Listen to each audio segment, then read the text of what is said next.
8h28. A gente vai conversar agora com, inclusive nessa pauta é do escritório Inocente Advogados. Nós fizemos já diversas entrevistas aí pelo Inocente Advogados e já falamos sobre temas como precatórios e tudo mais, né? Agora a gente vai falar sobre o sistema de previdência complementar dos servidores públicos e esclarecer sobre a cobrança indevida de imposto de renda para valores pagos por servidores públicos, sobre a previdência complementar. Também a gente toca num outro tema polêmico, né, que é a reforma da Previdência, que está parada no Congresso Nacional. Quem conversa com a gente é a doutora Caroline e vai explicar quais categorias de servidores públicos pode pedir na Justiça o reembolso do imposto de renda recolhido indevidamente, entre outras as questões que nós vamos abordar. Doutora Caroline, bom dia, é um prazer falar contigo aqui no estúdio Fábio Ferreira e o Estênio. Bom dia, tudo bem, Fábio? Tudo bem, Estênio? Tudo bem, tudo ótimo. Dia nublado aqui no litoral norte. Como é que tá aí em São Paulo? Nublado também? Tá gelado? Também. São Paulo também nublado, um pouquinho de garoa. São Paulo, a terra da garoa, né? Agora sim, é a terra da garoa mesmo, né? Exato. Doutora, vamos começar então falando dessa situação do imposto de renda. O que vale ressaltar para a gente iniciar essa nossa conversa?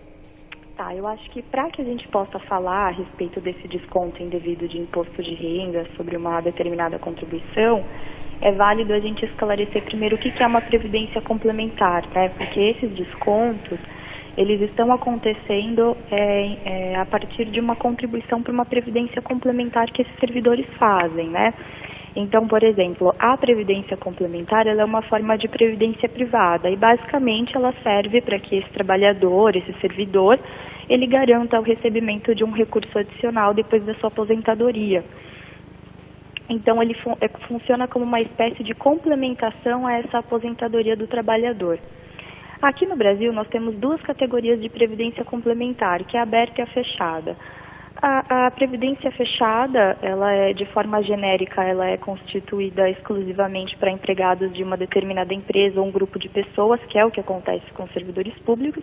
Já a previdência aberta é aquela acessível para todo mundo, né, qualquer pessoa física que esteja interessada. Então, como é que funciona a previdência complementar desses servidores públicos? Então, enquanto eles estão na ativa, enquanto eles estão trabalhando, eles realizam contribuições para uma entidade de previdência complementar fechada. E depois dessa aposentadoria, depois que eles se tornam inativos, eles conseguem receber esse benefício complementar.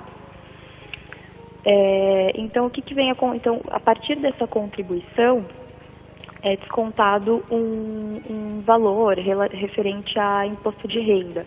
O que acontece é que algumas entidades de previdência complementar, depois de algum tempo, elas passam a experimentar um resultado negativo. Então, isso significa que esses servidores eles têm que fazer uma contribuição extraordinária para esse fundo para garantir o recebimento dessa complementação, né, na complementação dessa aposentadoria. Doutora, não querendo cortar a sua raciocínio, Estênio, bom dia, só para completar o que a senhora estava dizendo aí, só para a gente entender um pouco melhor, essa questão dessa previdência, né, que ela é complementar, que a senhora comentou a questão da parte pública e da parte privada, seria a mesma coisa do que essas aposentadorias complementares que existem numa Petrobras, numa companhia de aço, essas grandes empresas, essas multinacionais ou essas empresas de governo, né, que seriam essa contribuição. E a particular, ou seja, aquela que é aberta a todos, são essas que os bancos fazem, né, que seria um tipo de uma caderneta de poupança, mais ou menos, esse é o estilo da operação? Isso, exatamente. Ok. E aí essas empresas, vamos pensar, esses bancos que administram, né, porque vamos pensar que é um grupo de pessoas que administra essa previdência, eles têm que tomar cuidado com o que eles recebem e aí ao mesmo tempo eles têm que fazer aplicações desse dinheiro que rendam o suficiente para que complete e realmente tenha caixa para pagar lá na frente. E tem que estar sempre brigando para ter, ou trabalhando para ter mais gente contribuindo, porque se não tiver gente contribuindo, não vai ter dinheiro para pagar para aqueles que já contribuíram. A história seria essa, mais ou menos? É, mais ou menos isso. Na realidade, assim, esses fundos de previdência, eles podem experimentar um resultado negativo pelos mais diversos motivos, né? Então, é esse resultado negativo que faz com que o beneficiário ele precise fazer uma contribuição extraordinária para esse fundo. A grande questão é que a legislação do imposto de renda, ela permite que o desconto não seja no momento da contribuição para o fundo. Então, esse desconto de imposto de renda, ele passa a ser no momento do resgate desse fundo. Então, me aposentei, estou inativa, passei a receber a complementação de aposentadoria, eu tenho desconto de imposto de renda sobre esse valor.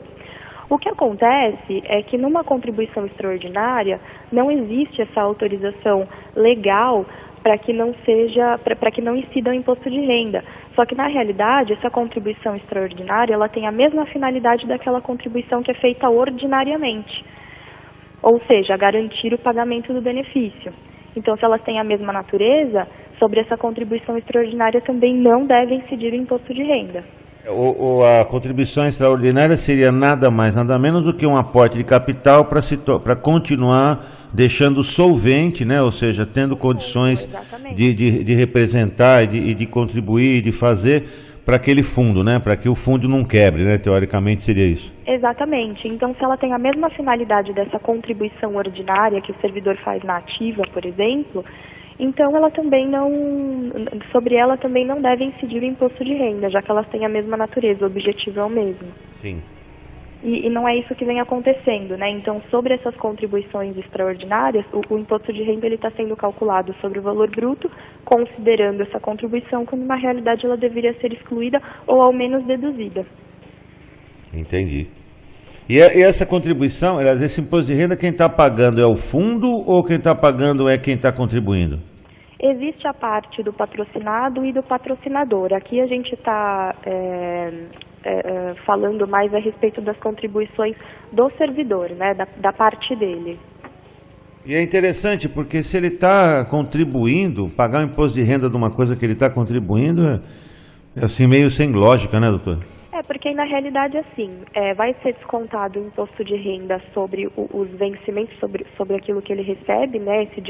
Esse desconto é feito na fonte, e aí eles não vão excluir essa contribuição extraordinária para fazer incidir o imposto de renda. Então o que vai acontecer? Quando ele estiver recebendo a complementação, ele vai ter que pagar de novo ali na fonte, mas ele já pagou quando ele fez a contribuição extraordinária. Então é aí que existe a duplicidade. No caso aí, vamos pensar, se ele está recebendo um valor e deste valor é descontado um aporte que ele está retornando para poder manter o fundo vivo, o governo está descontando dele sobre o valor total que ele teria a receber, não é isso? E essa parte que ele está retornando para fazer o aporte é que ele está dando a duplicidade, seria isso? Exatamente, então ele tem o desconto do imposto de renda no momento dessa contribuição extraordinária e de novo quando ele recebe a complementação. Entendi. Isso acontece com os servidores ativos e os já inativos também, que já estão aposentados, eles também têm essas contribuições extraordinárias para garantir a manutenção do benefício. Então, assim, ele sobre esse valor é descontado o imposto de renda e ele ainda paga a contribuição. Na realidade, essa contribuição deveria ser deduzida. Ok. Agora, doutora, falando um pouquinho da reforma da Previdência, que é o tema comum a todos os brasileiros, um ponto que parece unir todo mundo é a questão de que mudanças são necessárias, né? Isso é notório, né? No entanto, quando partimos para o debate, cada um puxa a sardinha para o seu assado, né?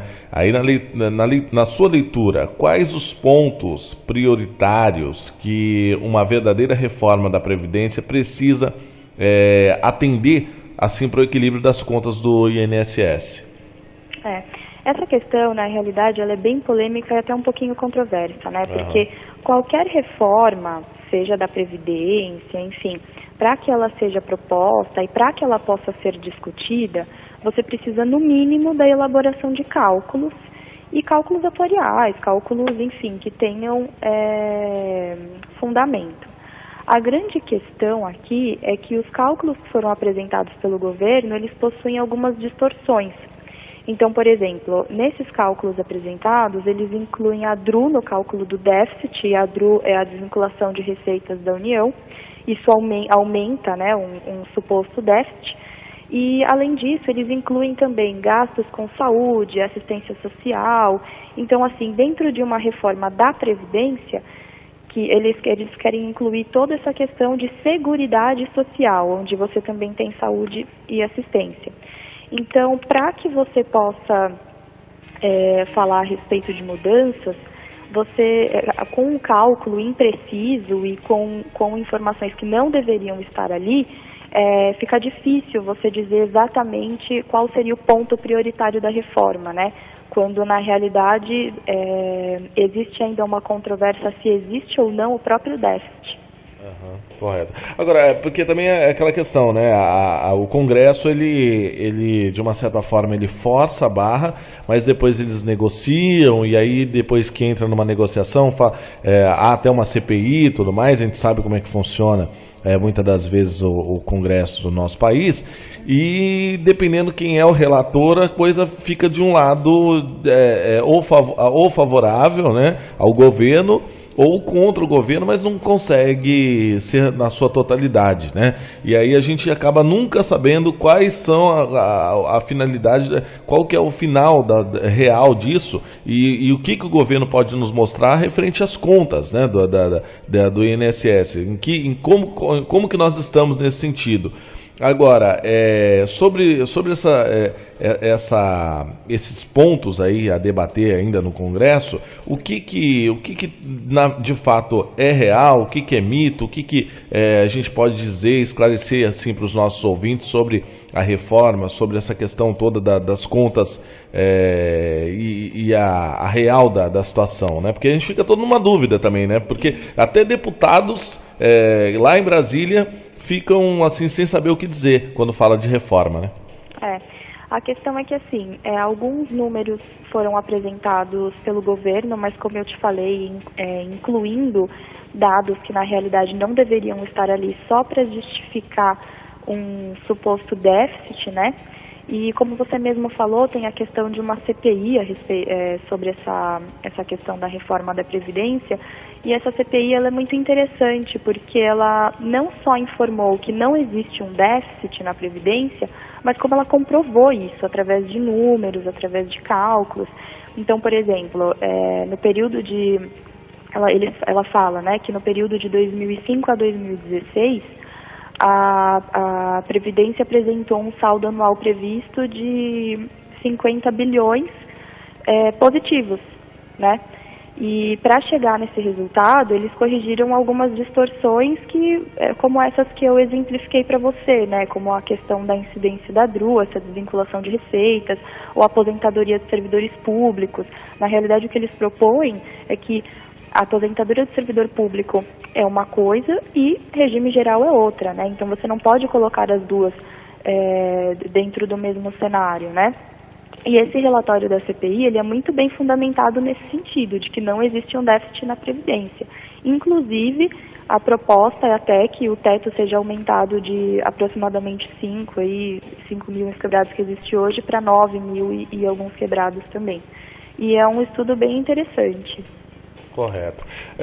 Doutora Caroline, eu quero agradecer a sua participação aqui no Jornal da 8, da Rádio Antena 8 FM, o escritório Inocente Advogados e toda a equipe. Eu gostaria que a senhora deixasse aí, por favor, o contato do escritório, né? Caso alguém mais tenha alguma dúvida, queira deixar algum questionamento até mesmo aí no escritório, eu gostaria que a senhora deixasse os contatos e agradeço mais uma vez a sua participação aqui. Agradeço também em nome do Anderson Passos, da assessoria, e toda a comunicação que é feita pelo Anderson Passos em trazer mais essa pauta aqui para o Jornal da 8. Muito obrigado. Eu que agradeço, muito obrigada. Tanto eu quanto a Inocente Advogados estamos disponíveis aí para conversar com vocês e sempre solucionar as dúvidas da população, tá bom? Tá ok, muito obrigado, tenha um bom dia, doutora. Obrigada, bom dia, tchau. 8h42, é importante, né, Stênio, a gente esclarecer essas dúvidas, são até informações de utilidade pública, né? Isso é importante porque as pessoas falam muitas coisas, às vezes sem o conhecimento de causa, né? E eu achei interessante essa entrevista, a doutora aí está de parabéns e a rádio aqui, porque quando você vai falar sobre algum assunto, você tem que sintonizar a pessoa naquele assunto. Então foi feita uma construção de toda a matéria, né? Quer dizer, o porquê, o que é, como é que funciona, né? E por que chega no que chega. Então isso é importante, e está de parabéns a doutora aí, que está com conhecimento de causa aí, na ponta da língua, né? Midiana Comunicação, agradecer aí mais uma vez o Anderson Passos e toda Diana Comunicação, o Anderson Passos e toda a equipe. Muito obrigado mais uma vez pela pauta, em trazer essas informações de utilidade pública com esses doutores aí que muitas das vezes a gente discute saúde, direito, todas essas questões aqui no Jornal da 8, pelo intermédio da Diana Comunicações, o Anderson Passos. Vamos fazer uma pausa, nosso intervalo de apoio, na sequência a gente já retorna com o secretário adjunto que já está aqui. Fazemos uma pausa e voltamos já, 8h46.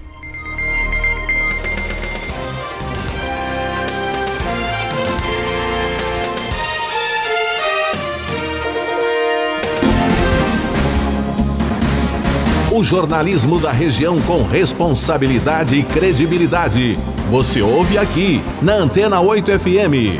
Jornal da 8.